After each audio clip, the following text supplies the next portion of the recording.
I'm storyteller and author Pleasant Despain, and you have a wonderful imagination. Welcome to Pleasant Journeys.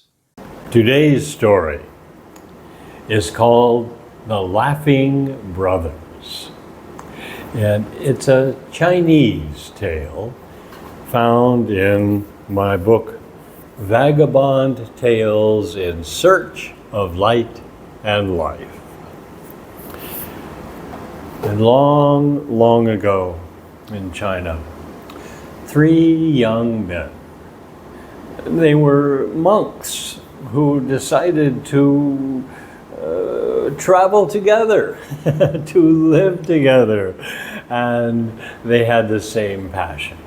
They wanted to go forth into the world and help to heal all that is wrong. And they figured it out. The best way to heal others is to help them laugh. This was their entire mission, to travel to small villages and then larger cities and towns, and they would meet at the marketplace, and then the three of them would separate and create a triangle of hilarity.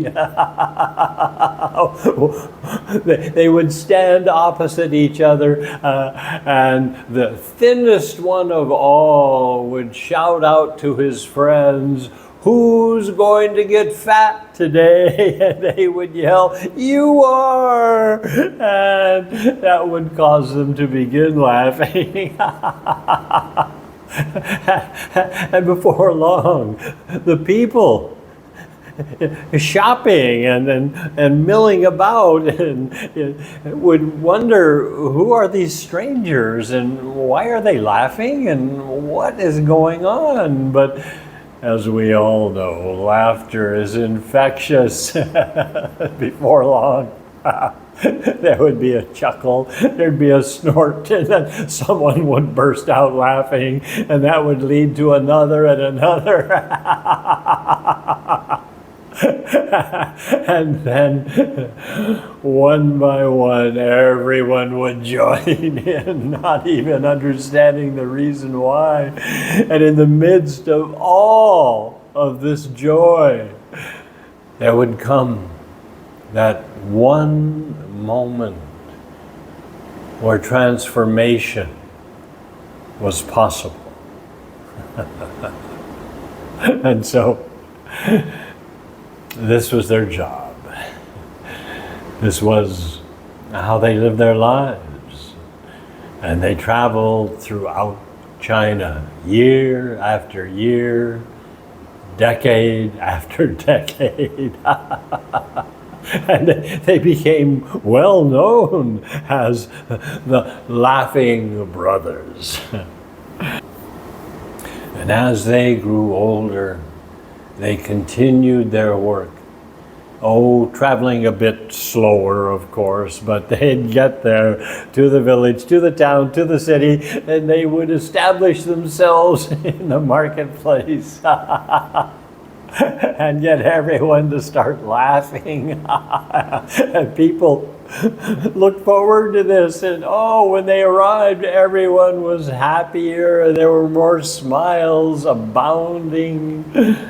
And then one day, when they were really quite old, they arrived in a small village in southern China. They were welcomed warmly, and the three old men, they found their positions. Who's going to get fat today? The thinnest one cried. The other two yelled, "Oh, you are, you are." And they all laughed. And the villagers all gathered round, and they started laughing too. But suddenly, the thinnest of the three men, he took a big and he fell onto the ground on his face. And he would laugh no more.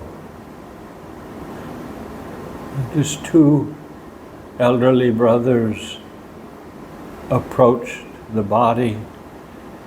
They looked down at their departed friend, and then they looked at each other.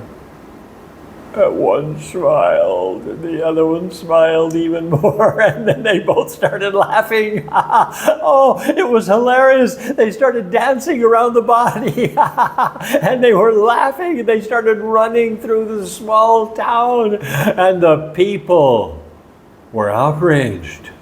How dare you, they said. You cannot disrespect your dead friend. Stop with the laughter. But the two old men said, no, you don't understand. You see, we three had a bet between us as to who would die first, and he won. And the other said, how can we not laugh?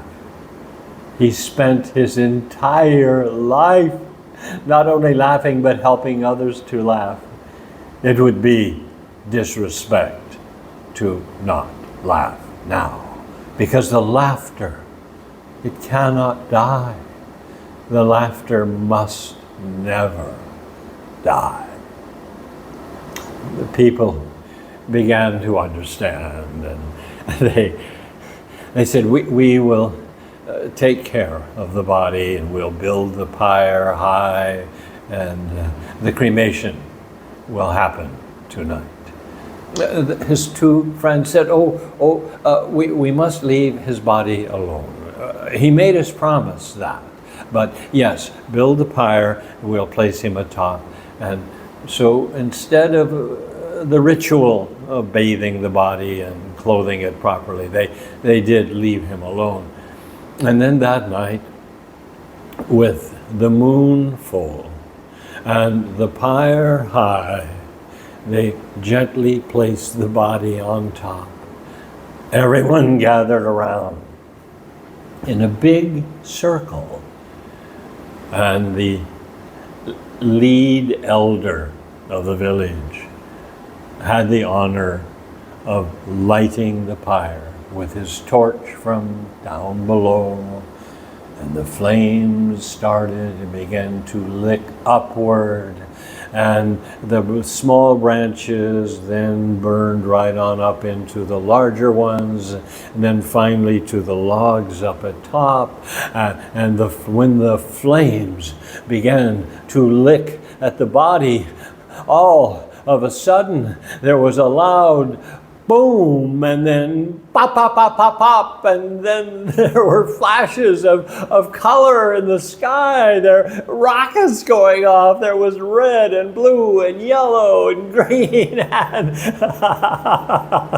he had hidden fireworks throughout his body.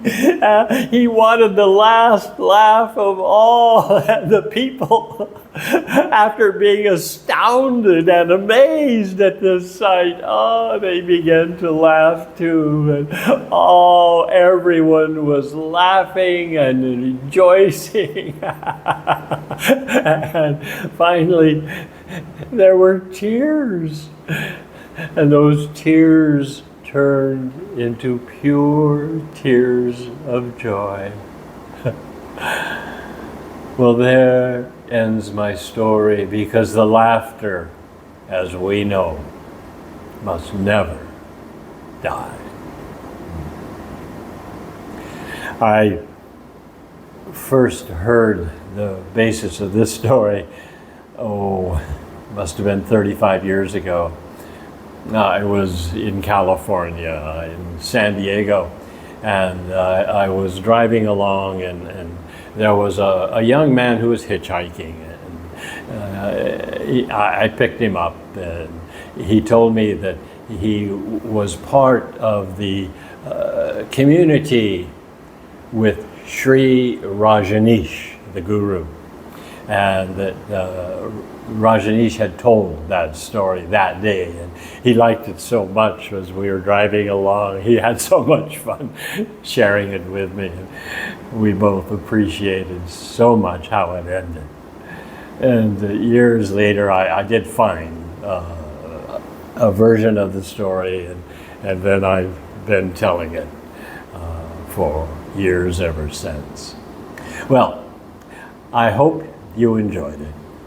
And I would so appreciate with this young channel, Pleasant Journeys, that you would give it a like, and especially if you would subscribe. And if you leave a comment, I'll be more than happy to respond. And below is my website listed, and on my website, all of my books are there with direct links to Amazon.com. There are so many stories yet to be told.